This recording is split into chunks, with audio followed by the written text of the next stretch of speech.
1 second. Hello and welcome back to Build Perversion Lab at Developer Productivity Engineering Summit 2023. And my next guest here with me is Inez Korczyński. That's right. Yeah, I made it. Yes, with Block.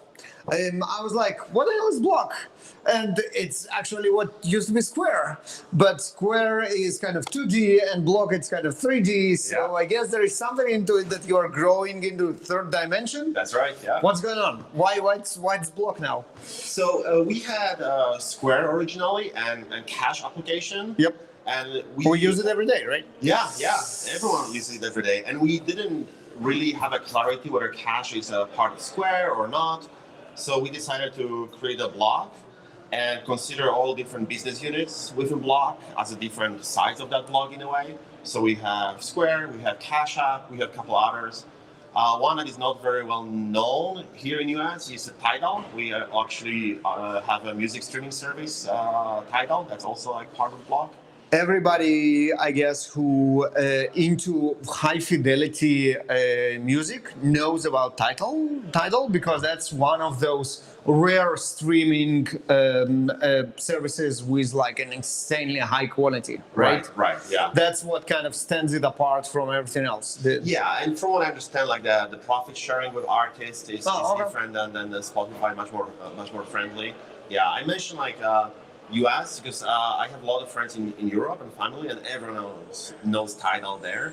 Yeah, I think it's also like if you have a Tesla, then the integration with Tidal gives you higher quality audio than Spotify and everything else. I think so. Yeah, something like that. Lexus has that integration too. So if I know Lexus, it comes with Tidal too. Yeah. Okay, so we did a good promotion of Block. Now everybody know what it is. Everybody should sign up for Tidal. You use Cash App every day, and obviously you use Square. Obviously, tell me about your talk. What did you talk about in DPE Summit? So I focused on challenges that we faced on my team, mobile developer experience, over the last 2 to 3 years. And I tried for my talk to be very, very practical, to talk actually about what the situation was, what kind of action we took, and kind of what the results we got from it. I find myself often thinking like how other companies do things. And basically wanted to share like for other folks that are wondering how such a big company as Square do things, how many modules we have in Gradle, and so on. So I was very positively surprised. There were so many questions after, so I'm pretty happy with the response and the follow-ups. Yeah. I think that's not surprising. Obviously, using Gradle for mobile applications, especially with Android, it's kind of one of the main use cases.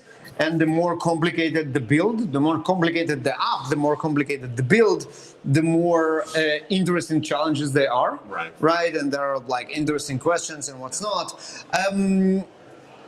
How do you feel about the progress that Gradle did when it comes to supporting Android apps? That's a good question. I think there is a huge progress that the ecosystem is evolving so fast.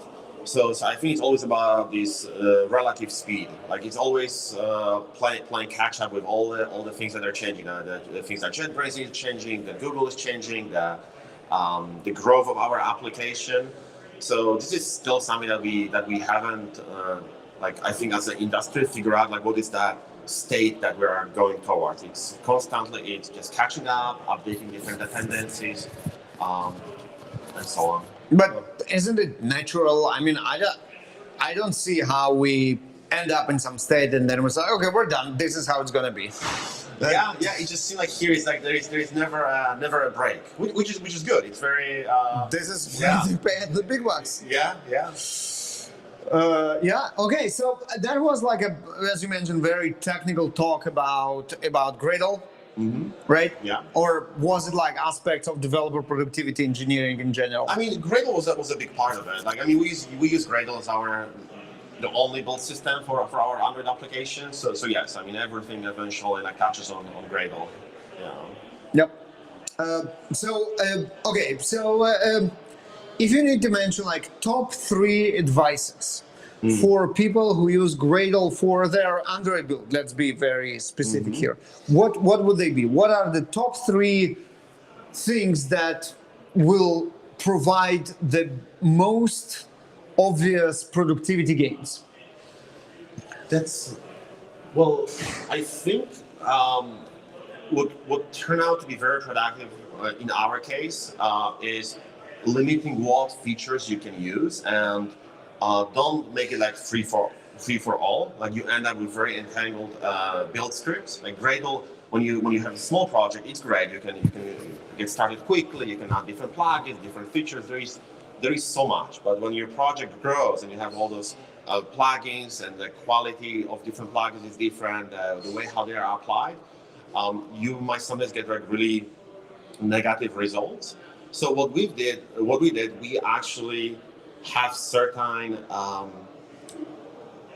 blocks in place that make certain things maybe not necessarily like harder to use, but you have to think twice before you use certain plugins. So that works really well for us, and we still want people like in our company to be able to use all the latest, greatest, but we want them to follow the best practices, and that's something that helps.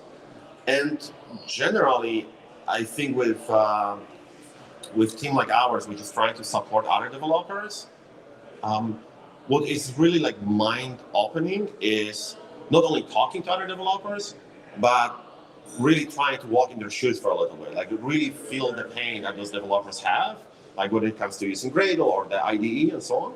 I think that makes it much easier later to solve those problems when you actually truly understand what kind of pain you are solving for. So that's something that I encourage like my teammates to try and like develop applications, not only work on the tooling, but actually try to be a developer of the features for a day or 2 or a week. This is great. It makes perfect sense. This is how you develop the empathy for the problems, and it will obviously help you to solve them better. Getting back to your first like observation or practice that you did about limiting the features that people can use, this is something that if someone knows my stand on a Gradle build tool, this is something that I've been trying to preach for a decade now, that Gradle really needs this is a hard enterprise stuff mode. Right. That, because you know what, build is hard. And it's not on everybody's mind. So not everybody know exactly how to use it in the best way, but everybody touch it. So the ability to say, you know what, it's fine. You can add your own dependencies. You can do like minor stuff. You can like do minimal adjustments, but do not paste a random script that you found on Stack Overflow into everybody's build. This is something that might make the adoption easier and might prevent tons of problems for everybody who already use Gradle. Yeah, so we do that by having our own build conventions, build logic. So basically there's a facet between Gradle and our script. So when someone is using something atypical, it's like very visible in our pull request. And in our case, we can afford to have a team to exist and to talk about and figure out those best practices. So it really works well for us. I think it's a bigger problem for maybe smaller or mid-sized companies, because sometimes they might be getting a problem that they are not yet aware of, so might be acquiring a lot of technical debt. Yep, for sure. Inez, thank you very much. That was very interesting. I learned a lot. I'm sure the audience learned a lot as well. And your talk will be published online soon enough. So whoever finds this interesting and want to learn more about best practices and how to make really large teams and working on really large apps on Android with Gradle more productive, check the talk. I guess the Q&A is also recorded, so you will have a lot of wisdom right there. And I will see you all in our next interview for Build Preparation Lab at Developer Productivity Engineering Summit 2023. Thank you. Bye-bye. Thank you. Thank you.